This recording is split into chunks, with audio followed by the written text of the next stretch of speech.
যখন তীর লক্ষ্যে গিয়ে লাগে তখন সেটা হলো মুসিব, সেই তীরটি মুসিব। এবং প্রতিটি তীর নিজের নিজের লক্ষ্যে গিয়ে সঠিকভাবে লাগে তাহলে সেগুলো মুসিবা। যদি কারো সাথে অন্যায় করা হয় এবং সে নিজের সাহায্যের জন্য প্রতিক্রিয়া করে, তবে তার বিরুদ্ধে আপনি কিছু বলতে পারবেন না। বাইবেলে একটা প্রবাদ আছে, হয়তো আপনি জানেন, টার্ন দ্য আদার চিক, অন্য গাল প্রদর্শন করুন। এর অর্থ কি? যদি আপনাকে কেউ আঘাত করে তাহলে আপনি বলবেন যে এখানে মারছেন একটু লাল হয়ে গেছে, এটাও মারে লাল করে সমান করে দেন, এদিকে মারে এটাও ঠিক করে দেন। তাই মানুষ বলতে থাকে যে কোরআন এটি নাই কেন, এটা নাই কেন, এটার উত্তর কই, এই বিষয়ে কোনো উত্তর নাই কেন, কোরআন এটা বলে নাই কেন। কারণ কোরআনকে আমরা এখন গুগল বানাই দিলাম। গুগল আমি যা কিছু লিখছি তার উত্তর সাথে সাথে পেয়ে যাই। এখন কোরআনে আমি যা লিখছি তার কোনো উত্তর পাই না। কোরআনে এটির উল্লেখ নেই কেন, এটির উল্লেখ নেই কেন। যদি আপনি কোনো ক্লাসে যান, পিএইচডি প্রোগ্রামে যান, কোনো উচ্চশিক্ষায় যান, ক্লাসে বসেন, এত কষ্টের মধ্য দিয়ে আপনি এতে ভর্তি হয়েছেন, এত বড় বড় প্রফেসর আপনাকে পড়াচ্ছেন, তারপর আপনি বললেন যে তিনি যে টেক্সট বুক দেখে বা যে লেকচার আপনাকে দিচ্ছে, আপনি বলবেন যে এখানে তো আমার প্রিয় খাবারের কথা নেই, ছুটির দিনের কথা নেই। বিসমিল্লাহ ওয়াসসালাতু ওয়াসসালামু আলা রাসূলিল্লাহ ওয়া আলা আলিহি ওয়া আসহাবিহি আজমাইন। এখন আমরা বাক্যের গঠন সম্পর্কে কথা বলব। ইয়া বুনাইয়া আকিমিস সালাতা ওয়া'মুর বিল মারুফ ওয়ানহা আনিল মুনকার ওয়াসবির আলা মা আসাবাক। হে আমার সন্তান, নামাজ কায়েম করো, ভালো কাজের দিকে আদেশ দাও, মন্দ কাজ থেকে বিরত রাখো, এবং যা কিছু তোমাকে আঘাত করে বা তোমার দিকে আসে তার উপর ধৈর্য ধারণ করো। ওয়াসবির আলা মা আসাবাক ইন্না যালিকা মিন আজমিল উমুর। নিশ্চিতভাবে এগুলি অত্যন্ত মহান কাজের মধ্যে পড়ে, অর্থাৎ এই কাজগুলি অনেক মহান, অত্যন্ত মহান, যে প্রতিশ্রুতি এবং সাহস প্রদর্শন করে বড় সাহসের কাজের মধ্যে পড়ে। এভাবে বুঝুন, ইন্না যালিকা মিন আজমিল উমুর মানে এটি কোনো ছোট কাজ বা ছোট কীর্তি নয়, এর জন্য অনেক সাহস প্রয়োজন। একইভাবে বলে দিলেন লাতুবলাউন্না ফি আমওয়ালিকুম ওয়া আনফুসিকুম, তোমাকে এবং তোমার সম্পদে এবং তোমার নিজের বিষয়ে তোমার পরীক্ষা নেওয়া হবে। ওয়ালা তাসমাউন্না মিনাল্লাযিনা উতুল কিতাবা মিন ক্বাবলিকুম ওয়া মিনাল্লাযিনা আশরাকু আযান কাসীরা, এবং তোমাকে অনেক কষ্টদায়ক কথা শুনতে হবে সেই সব লোকদের কাছ থেকে যাদের তোমাদের আগে কিতাব দেওয়া হয়েছে, এবং ওই লোকদের থেকে যারা শিরিক করেছে। অনেক কষ্টদায়ক কথা শুনবে, এবং তাসমাউন্না এর মধ্যে আছে যে অবশ্যই শুনবে, নিশ্চিতভাবে শুনবে, কষ্টদায়ক কথা অবশ্যই শুনবে। তারপরে বলা হয়েছে ওয়াইন তাসবিরু ওয়া তাত্তাকু, এবং যদি তুমি ধৈর্য ধারণ ধরো এবং তাকওয়া অবলম্বন করো, ফাইন্না যালিকা মিন আজমিল উমুর, তাহলে এটি খুবই সাহসী কাজের মধ্যে পড়ে। আবার একই প্রকাশ ব্যবহার করা হয়েছে, একই ধরনের শব্দ, কিন্তু এর মধ্যে পার্থক্য কী? এতে একটু বেশি জোর দেওয়া হয়েছে, কারণ ফা যোগ করা হয়েছে, ফাইন্না। এতে কথায় আরও বেশি জোর আসে। এবং আপনি দেখবেন প্রথমে বলা হয়েছে যে কোনো সমস্যা আসুক না কেন তাতে ধৈর্য ধরতে, কিন্তু এখানে আরও একটু কিছু বলা হয়েছে যে আপনাকে বড় ধরনের কষ্ট সহ্য করতে হবে, বিভিন্ন ধরনের পরীক্ষা নেওয়া হবে, এবং তারপরে বলা হয়েছে যে শুধু ধৈর্য ধরলেই হবে না, ধৈর্যের সাথে তাকওয়া ধরতে হবে, তাকওয়া ধরে রাখতে হবে। ফাইন্না যালিকা মিন আজমিল উমুর। কিন্তু একটি বিষয় আছে যা আরও বেশি শক্তিশালী এই দুটি থেকে, গ্রামারের দিক থেকে। তৃতীয়বারের মতো এই প্রকাশটি ব্যবহার করা হয়েছে, ওয়ালামান সাবারা ওয়া গাফারা ইন্না যালিকা লামিন আজমিল উমুর। এটা অবশ্যই অত্যন্ত হিম্মতের কাজ, যা খুবই সাহসী কাজের মধ্যে পড়ে। এখানে যে ইন্না যালিকা লামিন, লামটা যেছে লামিন, এর আরবিতে বলা হয় লামে তাওকিদ বা লামে কসম। এর মানে হলো কসম, যে শপথ, যে এটি খুবই সাহসী কাজের মধ্যে পড়ে, এতে কোনো সন্দেহ নেই। অর্থাৎ যে তৃতীয়বার এই প্রবাদটি সূরা আশ-শুরায় ব্যবহার করা হয়েছে, এতে অন্য দুইটির তুলনায় বেশি জোর দেওয়া হয়েছে। তাহলে প্রশ্ন জাগে যে এতে বেশি জোর দেওয়া হয়েছে কেন জোর দেওয়া হয়েছে, এবং অন্য দুইটিতে জোর কেন কম দেওয়া হয়েছে? দেখেন, ধৈর্যের দুইটি দিক আছে এখানে। একটি হলো আপনার সাথে অন্যায় হয়েছে এবং আপনি ধৈর্য ধরছেন, সহ্য করছেন। আপনার সাথে অন্যায় হচ্ছে, কিন্তু আপনার কাছে এখন প্রতিক্রিয়া জানানোর, আপনার হামলা করার ক্ষমতা নেই, আপনার কাছে সেই শক্তি নেই, না আপনার কাছে সেই ক্ষমতা আছে যে আপনি প্রতিক্রিয়া জানাতে পারেন। আপনার কাছে এখন কি করার আছে?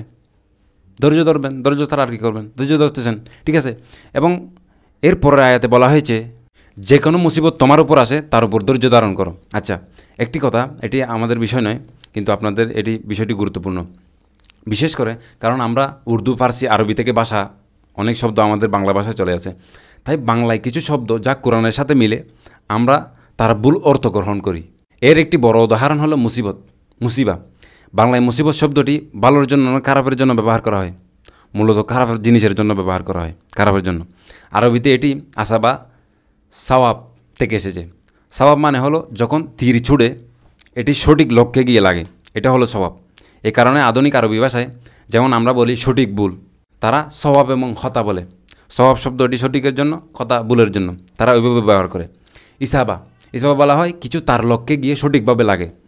যখন তীর লক্ষ্যে গিয়ে লাগে তখন সেটা হলো মুসিব, সেই তীরটি মুসিব। এবং প্রতিটি তীর নিজের লক্ষ্যে গিয়ে সঠিকভাবে লাগে তাহলে সেগুলো মুসিবা।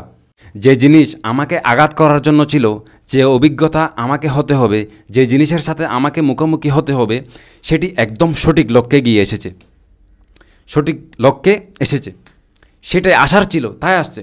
এবং এই ইসাবা আরবি ভাষায় শুধু খারাপের জন্য নয়, ভালোর জন্য ব্যবহার হয়। লাই ইউসিবানা ইল্লা মা কাতাবাল্লাহু লানা হুয়া মাওলানা। আমাদের উপর কিছু আসবেই না সেটা ছাড়া যা আল্লাহ তাআলা আমাদের জন্য লিখেছেন, আমাদের বিরুদ্ধে নয়। ইল্লা মা কাতাবাল্লাহু আলাইনা, না, ইল্লা মা কাতাবাল্লাহু লানা, আমাদের জন্য লিখেছেন। তাই মুসিবত শব্দটি বাংলায় আমরা খারাপের জন্য, যে খারাপ জিনিস আপনাকে আঘাত করে সেটার জন্য ব্যবহার করি। আর ওই ভাষায় মুসিবা ভালো খারাপ উভয়ের জন্য ব্যবহার করা হয়। ঠিক আছে। ওয়ালামাং সাবারা ওয়া গফারা ইন্না যালিকা লামিন আজমিল উমুর। দেখেন, ধরুন এটা করতে থাকে, এই লোকেরা কোরআনের কপি পড়াচ্ছে, রাসূল সাল্লাল্লাহু আলাইহি ইসলামের কার্টুন বানাচ্ছে, অথবা এই ধরনের কাজ করে। ঠিক আছে, ইউরিদুনা লিইউতফিউ নূরাল্লাহ বিআফওয়াহিহিম। এবং তারপর আমাদের ওঠে রাগ। এবং এ বিষয়ে আমরা পরবর্তীতে আলোচনা করব ইনশাল্লাহ, যে আমরা কিভাবে এর উপর প্রতিক্রিয়া করি এবং তার ফলাফল কী হয়, এবং কিভাবে আমরা আসলে না জানা ছাড়া, সঠিক জ্ঞান ছাড়া আমরা তাদের উপর তাদের উপকার করে দিই। কারণ তাদের আসল উদ্দেশ্য হলো কোনো না কোনোভাবে নিজের উপর অ্যাটেনশন, মনোযোগ আসুক, এবং তাদের অন্য কেউ মনোযোগ দেয় না। সমস্ত মনোযোগ কারা দেয়? আমরা দিই, আমরাই অ্যাটেনশন দিই। কিন্তু এখানে একটি বিষয় বুঝতে হবে, মাঝে মাঝে ধৈর্যের দাবি হলো আপনি কোনো প্রতিক্রিয়া দেবেন না, হয় কারণ প্রতিক্রিয়া দেওয়ার সময় হয়নি, অথবা হতে পারে আপনার কাছে এখনও প্রতিক্রিয়া দেওয়ার ক্ষমতা নেই, অথবা দেওয়ার ডিপ্লোমেসি কারণে আপনি করতে পারতেছেন না। যেমন মক্কায় সাহাবীদের সাথে অত্যাচার হচ্ছিল, সে সময় তারা জবাব দেন নাই, প্যাসিভ রেজিস্ট্যান্ট। এটা নিয়ে আমরা ভবিষ্যতে লম্বা আলোচনা হবে পরবর্তীতে যখন সুযোগ হয় ইনশাল্লাহ, এই বিপ্লব, ইসলামী বিপ্লব নিয়ে, যে প্যাসিভ রেজিস্ট্যান্স সাহাবায়ে কেরামের। আচ্ছা, যাই হোক, কিন্তু আরেকটি ধৈর্যের পরীক্ষা আছে। হতে পারে যে যিনি আপনার সাথে অত্যাচার করেছিলেন তিনি একসময় শক্তিশালী ছিলেন এবং আপনি দুর্বল ছিলেন, কিন্তু একটা সময় আসলো যখন আপনি শক্তিশালী হয়ে গেলেন, সে দুর্বল হয়ে গেল। এখন যখন তিনি আপনার সামনে আসেন, তখন যে পুরানো হিসাব ছিল সেটা এখন সমন্বয় করতে হবে, তাকে উত্তর দিতে হবে। তিনি যে আপনাকে 4 বছর আগে চর মেরেছিল, এখন আপনার সময় এসেছে তাকে স্কোর বরাবর করতে হবে। এই মুহূর্তে নিজেকে নিয়ন্ত্রণ করা এবং প্রতিশোধ না নেওয়া, এটি ধৈর্যের পরীক্ষা কিনা? অনেক বড় ধৈর্যের পরীক্ষা, ধৈর্যের একটি বড় পরীক্ষা। এবং দেখুন, যদি আপনার সাথে অন্যায় করা হয় এবং আপনার কাছে ক্ষমতা না থাকে, তবে আপনি ধৈর্য ধরবেন আর কী করবেন? কিন্তু দুইটি পছন্দ আছে, হয় ধৈর্য ধরবেন নাহলে কানবেন, এছাড়া আপনি কী করবেন? কিন্তু যদি আপনার হাতে ক্ষমতা থাকে এবং তারপরও আপনি সিদ্ধান্ত নেন যে আপনি নিজেকে নিয়ন্ত্রণ করবেন এবং ক্ষমা করবেন, এটি কোনো ছোটো কাজ নাকি? ছোটো কাজ না। ওয়ালামাং সাবারা ওয়া গফারা। এবং যে ব্যক্তি ধৈর্য ধরেছে এবং সাথে সাথে ক্ষমা করেছে, সে একটি বড় সাহসী কাজ করেছে। ইন্না যালিকা লা মিন আজমিল উমুর। এই আয়াতগুলির সম্পর্ক আসলে প্রতিশোধের সাথে, প্রতিশোধের জ্ঞান, কোরআনে প্রতিশোধ বুঝতে সাহায্য করবে। ওয়ালা মান ইনতাসারা বা'দা যুলমিহি ফাউলাইকা মা আলাইহিম মিন সাবিল। যদি কারোর সাথে অন্যায় করা হয় এবং সে নিজের সাহায্যের জন্য প্রতিক্রিয়া করে, তবে তার বিরুদ্ধে আপনি কিছু বলতে পারবেন না। বাইবেলে একটা প্রবাদ আছে, হয়তো আপনি জানেন, টার্ন দ্য আদার চিক, অন্য গাল প্রদর্শন করুন। এর অর্থ কি? যদি আপনাকে কেউ আঘাত করে, তাহলে আপনি বলবেন যে এখানে মারছেন, একটু লাল হয়ে গেছে, এটাও মারে, লাল করে সমান করে দেন, এদিকে মারে, এটাও ঠিক করে দেন, টার্ন দ্য আদার চিক। তাহলে কোরআনে কি বলেছে? কোরআনে বলেছে, যদি কেউ আপনার সাথে অন্যায় করে এবং আপনি তাকে নিজের অধিকারের জন্য দাঁড়ান, আপনার অধিকারের জন্য দাঁড়ান, নিজের সাহায্যের জন্য প্রতিক্রিয়া দেন, তবে আপনার উপর নিন্দা করা হবে না। ফাউলাইকা মা আলাইহিম মিন সাবিল। আপনি এমন লোকদের বিরুদ্ধে কোনো মামলা করতে পারবেন না যারা অত্যাচারিত হওয়ার পর জবাব দিচ্ছেন, যারা এখন প্রতিক্রিয়া দিচ্ছেন। ইন্নামাস সাবিলু আলাল্লাযিনা ইয়াজলিমুনান নাস। অভিযোগ মামলা তাদের বিরুদ্ধে যারা অত্যাচার করে। এখন দেখেন এই মুহূর্তে তাদের বিরুদ্ধে আপনার কাছে 3টি অপশন আছে। যদি কেউ আপনার সাথে অত্যাচার করে তাহলে আপনার কাছে 3টি বিকল্প আছে। প্রথম বিকল্প হলো যদি সে আপনাকে চড় মারে আপনি তাকে 4টি মারবেন। দ্বিতীয়টি হলো যদি সে আপনাকে 1টি মারে তাহলে আপনি তাকে 1টি মারবেন। একটি হলো যদি সে আপনাকে 1টি মারে তাহলে আপনি তার পুরো পরিবার একসাথে করে তাকে সবাইকে মারবেন। 2 নম্বর হলো সে 1টা মারছে তাই আপনি 1টা মারবেন। প্রথম বিকল্পটি হয়ে যাবে অত্যাচারী, মিনহুম জলিমুন, ঠিক আছে, আপনি প্রতিশোধ নিচ্ছেন, ঠিক আছে, কিন্তু সীমা অতিক্রম করছেন। অমিনহুম মুকসিদ, এর মধ্যে এরাও আছে যারা মধ্যম পন্থা অবলম্বন করে। মধ্যম পন্থায় তারা আমাদের সাথে যা করেছে আমিও তার সাথে সেটা করব, সমান সমান। সে আমাকে মেরেছে আমিও মারব। অমিনহুম সাবিকু বিল খাইর, এবং এর মধ্যে যারা ভালোতে আরও এগিয়ে গিয়েছে তারা কি করেছে তারা ক্ষমা করে দেন। 3টি সম্ভাবনা আছে, তাই না? কিন্তু দ্বিতীয়টি অপশনে একটি ঝুঁকি আছে। প্রথমটি তো জালেম, শেষটা তো ভালো, ঠিক আছে, কিন্তু মধ্যম পন্থায় ন্যায় বিচার সম্ভাবনায় সেখানে একটি চর মেরেছে আপনাকে, ঠিক আছে, তার ওজন ছিল 50 কেজি, আপনাকে চর মারছে সে 50 কেজি, আমি তাকে চর মারছি, আমার ওজন 180 কেজি। আমার চড় এবং তার চড়ের মধ্যে পার্থক্য আছে কিনা? তার চড়ের পরে আমাকে একটু ক্রিম লাগাতে হবে, আমার চড়ের পরে তাকে ডেন্টিস্টের কাছে যেতে হবে, পার্থক্য আছে কিনা? অর্থাৎ আপনি মনে করেন যে আপনি ন্যায় বিচার করছেন, সমতা বজায় রাখছেন, কিন্তু হইতে পারে আপনি সীমা অতিক্রম করে ফেলছেন। এই ঝুঁকিটা সম্ভাবনা আছে কিনা? তবুও আমাদের আল্লাহ তাআলা এটা উৎসাহ দিয়েছেন যে, আমাদের উৎসাহিত করেছেন যে আপনি অধিকার নিতে পারবেন, ন্যায় বিচার করতে পারবেন, আপনার অধিকার থাকবে ন্যায় বিচার করার। আপনি যদি ন্যায় বিচার করেন তাহলে আপনার উপর কোনো দোষারোপ করা হবে না, যেহেতু আপনি ক্ষমা করছেন না।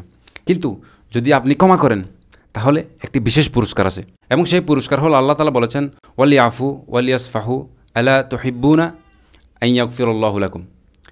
আমাদের উচিত মানুষকে ভালোবাসা দিয়ে ক্ষমা করা এবং তাদের প্রতি সদয় হওয়া। পাতা উল্টানো, পাতা উল্টে দেওয়া উচিত।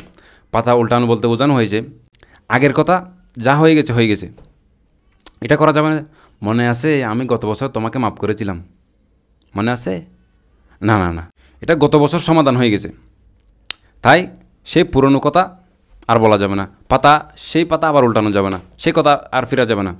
সাফাহা, সাফা থেকে এসেছে, পাতা উল্টে দিয়েছি আর সেই দিকে ফেরা যাবে না। সাফা উল্টে দিলাম, ঠিক আছে। আল্লাহ তুহিব্বুনা আন ইয়াগফিরাল্লাহু লাকুম। তোমরা কি এই বিষয়ে ভালোবাসা অনুভব করো না যে আল্লাহ তোমাদেরকেই ক্ষমা করবেন? অবশ্যই বলে না যে করতে হবে, ক্ষমা করো, কিন্তু যদি ক্ষমা করার মতো সাহস থাকে এবং ক্ষমা করতে পারো তাহলে তার পুরস্কার হলো যে আল্লাহ তাআলা ক্ষমা করবেন। এই আয়াতগুলিতে বলা হয়েছে না ওয়ালামান সাবারা ওয়া গাফারা ইন্না যালিকা লামিন আজমিল উমুর। এই আয়াতগুলির মধ্যে বলা হয়েছিল ফামান আফা ওয়া আসলাহা ফাআজরুহু আলাল্লাহ। যে ব্যক্তি ক্ষমা করে দিয়েছে এবং সম্পর্ককে আবার সঠিক করে তুলেছে, আসলাহা সঠিক করে নিল। সাধারণত যখন কেউ ভালো কাজ করে তখন আল্লাহ তাআলা পুরস্কারের কথা বলেন যে তার পাপ গুনাহগুলো মাফ করা হবে, বা বলেন যে তাকে জান্নাত দেওয়া হবে, বাগান দেওয়া হবে, নদী দেওয়া হবে, জান্নাতে ফল দেওয়া হবে, কোনো না কোনো পুরস্কার কথা বা ক্ষমার কথা বলেন। এখানে মানুষকে ক্ষমা করার কাজটিকে এতটাই উঁচু মর্যাদা দেওয়া হয়েছে যে ফাআজরুহু আলাল্লাহ, এর পুরস্কার আল্লাহর দায়িত্বে। অর্থাৎ পুরস্কারটি কি তা বর্ণনা করেননি। কোরআন যা সব কিছু বর্ণনা করে আল্লাহ তাআলা এই পূর্ণ এবং নিখুঁত বর্ণনায় সিদ্ধান্ত নিয়েছেন যে এর পুরস্কার এতটা মহান যে মানুষের ভাষায় এর মহিমা বুঝতে পারবে না। তাই এর সঠিক ব্যাখ্যা হলো যে এর পুরস্কার আল্লাহর দায়িত্বে আছে, ফাআজরুহু আলাল্লাহ। তো মাঝে মাঝে আমাদের এই মানসিকতা তৈরি করতে হবে যে কোরআন যা বলছে মাঝে মাঝে আল্লাহ তাআলা বর্ণনা দিয়ে বুঝিয়ে দেন এবং মাঝে মাঝে বর্ণনা না করেও বুঝিয়ে দেন। ব্যাখ্যা ছাড়াই কথা আরও ভালোভাবে বোঝা যায়। শিক্ষকের ক্ষেত্রে একই প্রক্রিয়া হয়। মাঝে মাঝে শিক্ষক আপনাকে প্রশ্নের উত্তর দেন না, কারণ আপনি যে প্রশ্ন করেছেন তার উত্তর পরে বুঝতে পারবেন। যদি এখন এর উত্তর দেওয়া শুরু করি তাহলে এই পাঠটিও নষ্ট হয়ে যাবে, পরবর্তী 6টি লেকচারও নষ্ট হয়ে যাবে, পরবর্তী ক্লাসগুলিও নষ্ট হয়ে যাবে এবং আপনি হতাশ হয়ে যাবেন। তাই আপনার মনোযোগ এবং সম্মান রেখে আপনার প্রশ্নের উত্তর দেওয়া হচ্ছে না। হয় কি হয় না? একজন ভালো শিক্ষক গুগল নয়, গুগলে যেখানে যা কিছু লিখছেন তার উত্তর পাওয়া যাচ্ছে, নয়তো সমস্ত শিক্ষা নষ্ট হয়ে যাবে। মাঝে মাঝে শিক্ষককে বলতে হয় যে এর উত্তর এখন নয়, আমি এখন এ বিষয়ে বিস্তারিত তথ্য দেব না। কোরআন আপনার প্রতিটি প্রশ্নের উত্তর দেয় না। এবং আজকাল লক্ষ্য করা যায় যে ধরেন মানুষের প্রশ্ন থাকে, আগেও আপনাদেরকে বলেছিলাম যে মানুষের প্রশ্নের মধ্য দিয়ে বোঝা যায় তার চিন্তা চেতনা কী, তাই মানুষ বলতে থাকে যে কোরআন এটি নাই কেন, এটা নাই কেন, এটার উত্তর কই, এই বিষয়ে কোনো উত্তর নাই কেন, কোরআন এটা বলে নাই কেন, কোরআন তা বলে নাই কেন। কারণ কোরআনকে আমরা এখন গুগল বানাই দিলাম। গুগল আমি যা কিছু লিখছি তার উত্তর সাথে সাথে পেয়ে যাই। এখন কোরআনে আমি যা লিখছি তার কোনো উত্তর পাই না। কোরআনে এটির উল্লেখ নেই কেন, এটির উল্লেখ নেই কেন, কোরআন এটা কেন নাই। কোরআন শিক্ষা।